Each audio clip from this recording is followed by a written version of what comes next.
Every empire believes its money will last forever. Every government swears its currency is stable, its promises unbreakable. But the story of civilization tells a different truth, one written not in gold, but in ashes. Rome believed the same thing. So did France, the Confederacy, Lebanon, and each, in its own time, woke up to find its wealth erased, its people betrayed, its foundations built on sand. Collapse is not the exception. It is the rhythm of history. The real question has never been whether systems fail, but what endures when they do. The greatest danger isn't poverty. It's illusion. We build our lives on the belief that what's in the bank today will hold value tomorrow. We glance at our paychecks, our savings, our investments, and convince ourselves that these numbers mean safety. But money isn't safety. It isn't even real in the way we imagine. It's a story, one told by governments, repeated by banks, and believed by billions. A story that lasts only as long as trust does. And trust, history warns, is the most fragile substance in the world. To see this, you only have to look back at the Byzantine Empire. The Byzantines inherited the ruins of Rome, a civilization that had once ruled the world, but destroyed its own currency through greed and mismanagement. Rome's silver denarius became a shadow of itself, melted down and mixed with cheaper metals until it was more fiction than coin. You'd think Byzantium would have learned. For centuries, they did better. Their gold coin, the solidus, was the envy of the medieval world, accepted across Europe, the Middle East, and Asia. It was so pure, so trustworthy, that it became the heartbeat of international trade. But time erodes discipline. Power erodes restraint. When emperors needed more money to fund wars and palaces, they turned to the same trick Rome once used: debasement. A small change in purity here, a little alloy there. At first, nobody noticed. But slowly, merchants did. The shine dulled. The weight felt off. Confidence cracked. What had once been gold became rumor. The currency that had anchored 1,000 years of trade began to die, not in fire, but in whispers. And with it, the Byzantine economy crumbled. Those who survived weren't the ones who trusted the empire most. They were the ones who trusted it least. The ones who held real gold, land, or goods outside imperial reach. They understood that governments always yield to temptation, that sooner or later, every ruler chooses short-term survival over long-term honesty. When they do, paper promises melt away, and only tangible value remains. That is the first great law of collapse. The state cannot counterfeit what it does not control, but not every collapse begins with emperors or coins. Sometimes it begins with a plague. In the 14th century, the Black Death swept across Europe like a shadow. Between 1347 and 1351, half the population was gone. Cities emptied. Villages disappeared. Trade routes fell silent. It was the end of the world, or at least it felt like it. Yet what came next was stranger than anyone expected. When half the labor force vanishes, labor becomes precious. Wages soared. Landowners begged for workers. Fields lay unplowed. But food was suddenly abundant for those who survived. For generations, peasants had been trapped in servitude. Now, for the first time, they had leverage. Families who survived the plague could buy property, negotiate better terms, even rise into the merchant class. Catastrophe didn't just destroy, it reshaped the economy. The people who adapted, who had silver, skills, or liquidity, used the chaos to climb higher. Fast forward to our own century. When COVID-19 struck, history rhymed again. Supply chains snapped. Governments printed trillions to keep the world running. Those who had assets, real estate, stocks, commodities, saw their wealth multiply. Those who lived paycheck to paycheck fell behind. Pandemics have always been redistributions of wealth. not just of disease. They expose the same truth every time. Resilience belongs to those who hold reserves, not debts. A century after the Black Death, the merchants of Florence learned this lesson the hard way. The 14th century wasn't just the age of art and cathedrals. It was the age of banking, of families like the Bardi and the Peruzzi who financed kings and built fortunes across Europe. They were the masters of finance, the too-big-to-fail institutions of their day. But even the largest towers crumble when one man defaults. King Edward III of England borrowed vast sums for his wars with France. When he stopped paying, the banks collapsed like a row of dominoes. Depositors were ruined. Merchants went bankrupt. Florence's glittering economy froze. The people had believed the banks were invincible. But size is not safety. Reputation is not protection. What followed was chaos, unemployment, and anger. Those who trusted the system lost everything.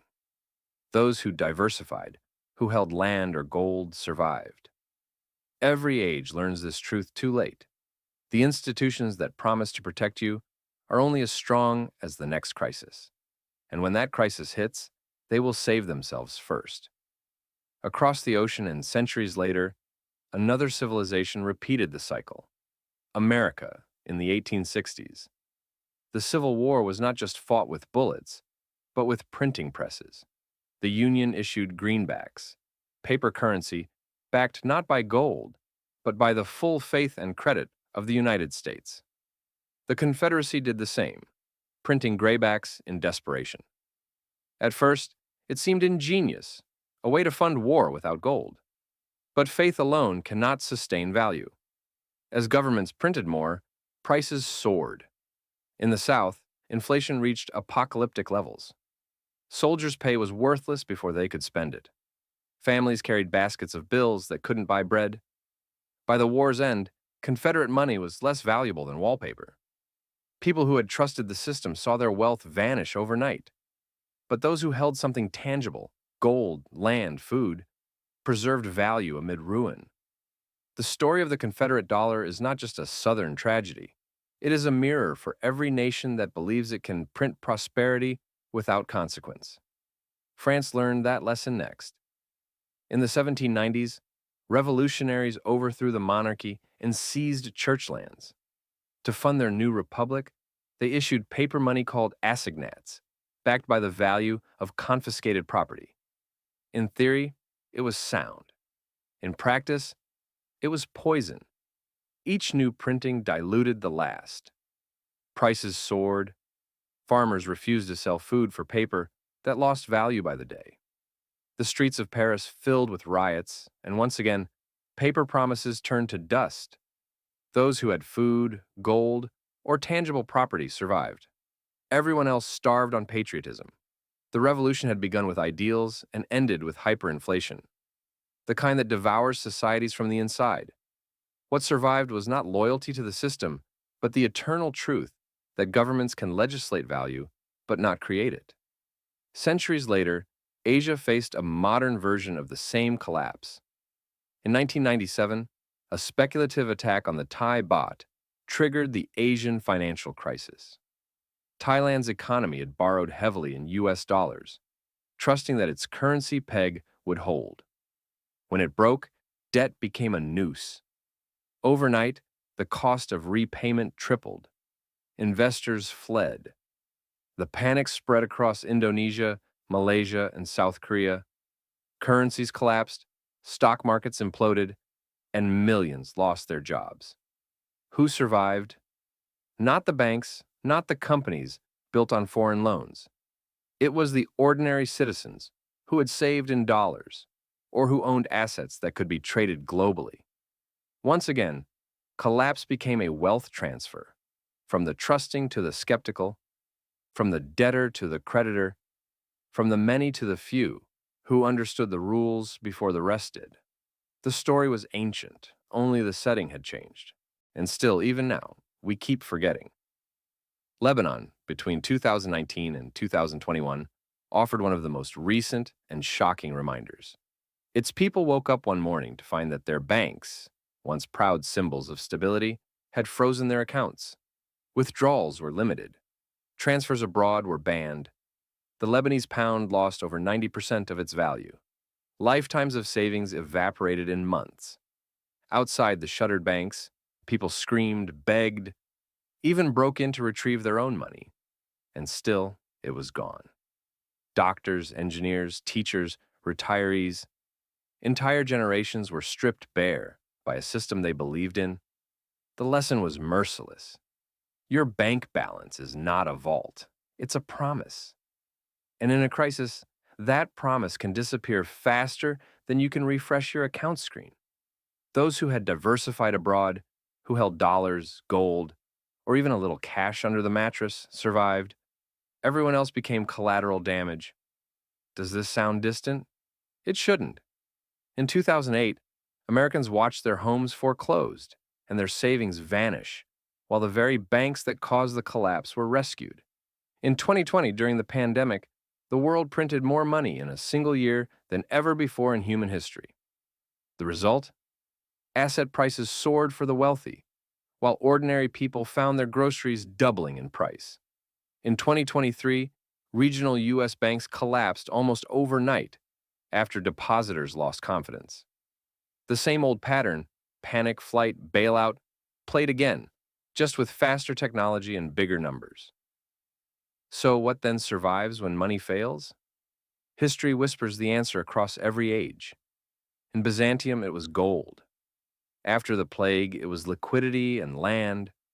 In Florence, it was distrust of too big to fail. In the Confederacy, it was food and tangible goods. In France, it was property and silver. In Asia, it was freedom from foreign debt. In Lebanon, it was simply having something real before the banks closed their doors. Survival is not luck. It's preparation. The people who make it through collapse aren't prophets or geniuses. They're skeptics. They understand that paper wealth is temporary, but real value, land, skill, relationships, trust in your own work, endures.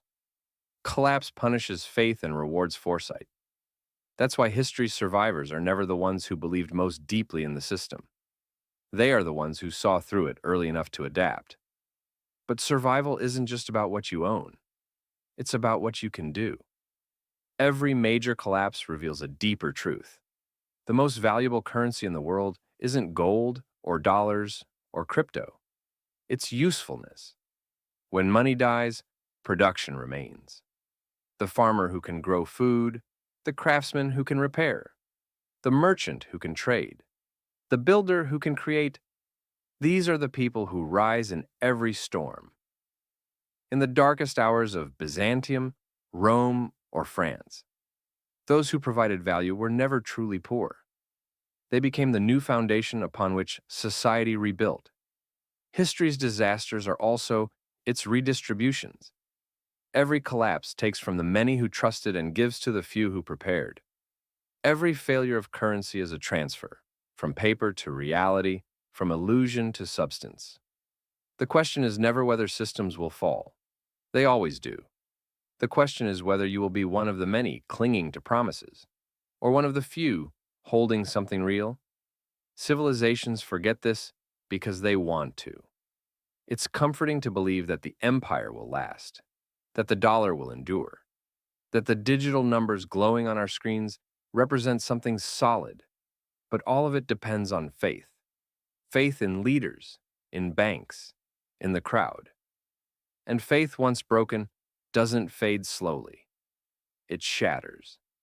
When it does, what remains is what always has: the earth beneath your feet, the work of your hands, the knowledge in your mind, and the trust you build face to face. Collapse isn't the end of history. It's how history renews itself. It clears illusions and reveals what's real. And those who understand that, who store value not in promises but in permanence, are the ones who don't just survive collapse. They inherit the world that comes after. So, when you look at your money, your savings, your investments, ask yourself one question. If trust vanished tomorrow, what would you still have? because that, and only that, is what survives when money fails. If this opened your eyes, hit subscribe. History isn't just about the past, it's a warning about the future. And if you listen closely, it's already whispering your next move.